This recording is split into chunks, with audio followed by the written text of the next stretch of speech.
Assalamualaikum warahmatullahi wabarakatuh. Saya akan mempresentasikan penelitian mengenai efek senyawa aktif Saussure Costus terhadap TNF-alfa dan kadar IL-6 secara in silico. Non-alcoholic fatty liver disease adalah penyakit hati yang insidennya terus meningkat di seluruh dunia. Beberapa mekanisme terlibat dalam pengembangan steatosis hepatik, termasuk peningkatan suplai asam lemak akibat peningkatan lipogenesis dari jaringan adiposa, visceral, dan subkutan, peningkatan asupan lemak dari makanan, peningkatan lipogenesis hepatik de novo, penurunan oksidasi asam lemak bebas, dan penurunan sekresi VLDL dari hati. Peningkatan konsentrasi asam lemak bebas serum terlihat pada pasien dengan non-alcoholic fatty liver disease, apoptosis hepatosit, yang merupakan ciri morfologis dan patologis NASH manusia, sebagian disebabkan oleh asam lemak bebas. Hepatosit dapat mengalami apoptosis melalui jalur ekstrinsik, diaktifkan oleh ligan Fas dan ligan penginduksi apoptosis terkait tumor nekrosis faktor, atau jalur intrinsik diaktifkan oleh tekanan intraseluler dan organel yang terkait membran seperti mitokondria, retikulum endoplasma, dan mitokondria. Cedera hati terjadi akibat pelepasan sitokin inflamasi dan sitokin kemokin fibrogenik. Saussure costus yaitu elemen signifikan pada tumbuhan. Saussure costus adalah sesquiterpene lactons, yaitu costunolide dehydrocostus lacton.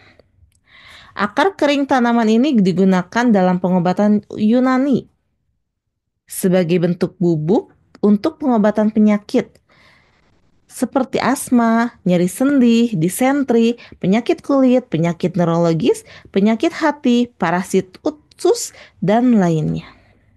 Escostus memiliki sifat anti kanker, antivirus, anti-artritik, anti-inflamasi, anti-ulkus, anti kejang, hepatoprotektif yang terbukti secara in vivo dan in vitro.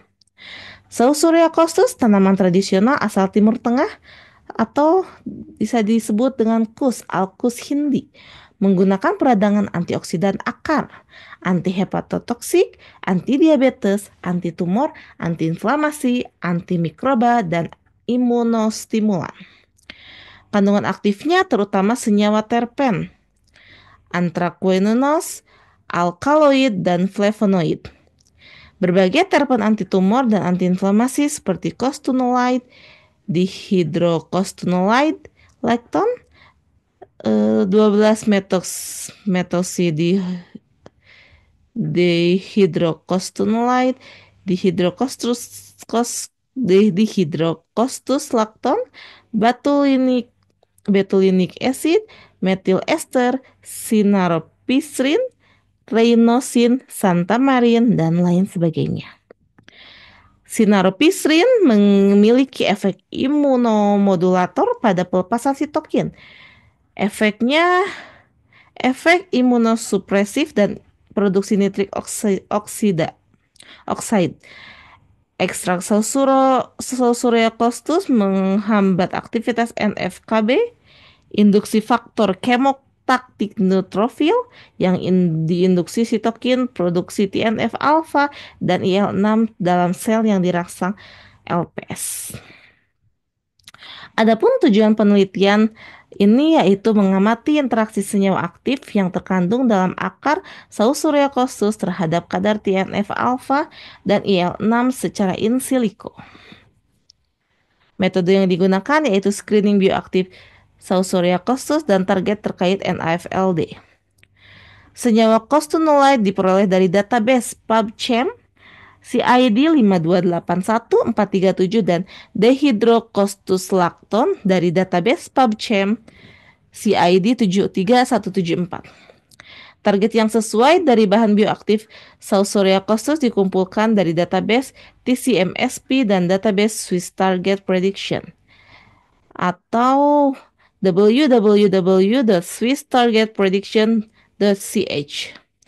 Basis data GeneCards www.genecards.org dan basis data Disgenet. Istilah NAFLD atau Non-Alcoholic Fatty Liver Disease UMLS-CUI C04009666 digunakan untuk mengidentifikasi target terapi potensial NAFLD. Adapun analisis hubungan Sausoreacostus dengan target NAFLD yaitu analisis dilakukan berdasarkan structure activity relationship dengan penentuan skor antara 0 sampai 1, di mana semakin dekat dengan 1 semakin baik nilainya.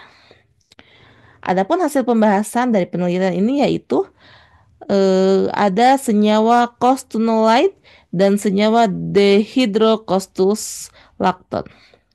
Kedua senyawa sesquiterpen lacton pada Sausoreacostus menunjukkan nilai ikatan yang tidak kuat sebagai inhibitor TNF-alpha dan antagonis IL-6.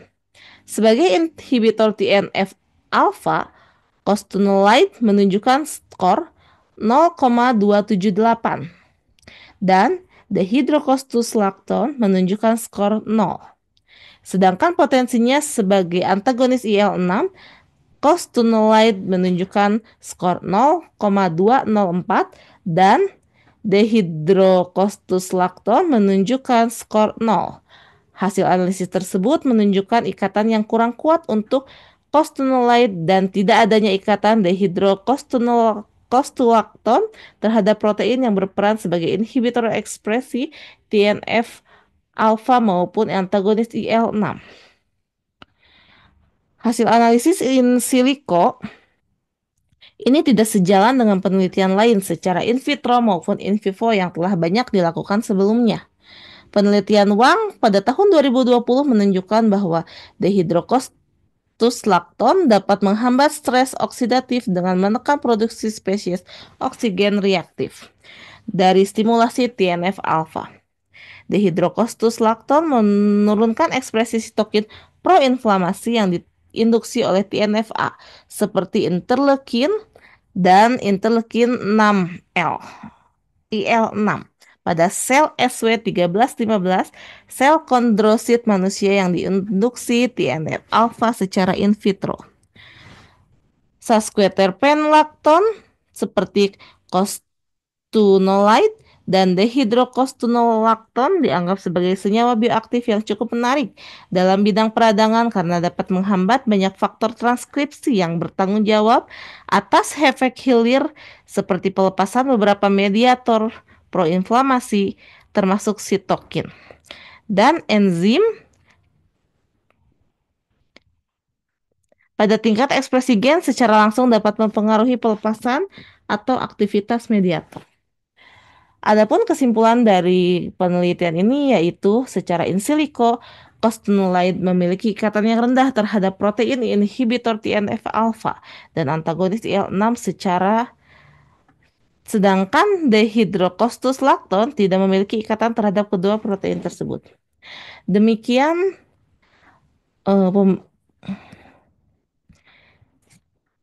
presentasi ini. Terima kasih. Wassalamualaikum warahmatullahi wabarakatuh.